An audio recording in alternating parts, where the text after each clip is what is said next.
Kilitli pencerem, kapılarım paslı. Sen gittikten sonra kapandı. Kimse açmadı, sormadı. Çok ağladım senin için.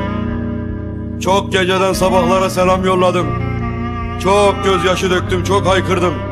Lahnet ettim ama yine de... Ama yine sensiz yapamıyorum. Sen yokken ben hep ağlıyorum. Kör olası gözlerim her yerde seni arıyor.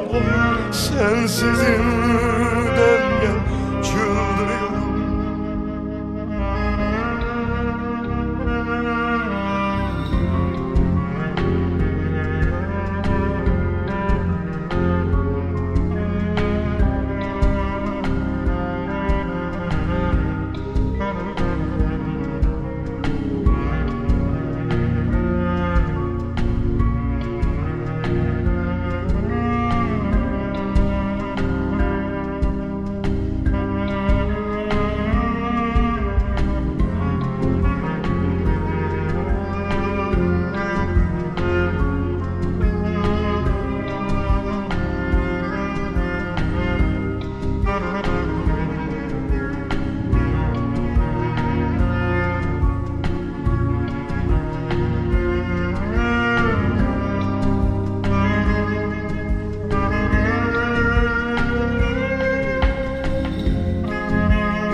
Yar yar yanıyor yüreğim.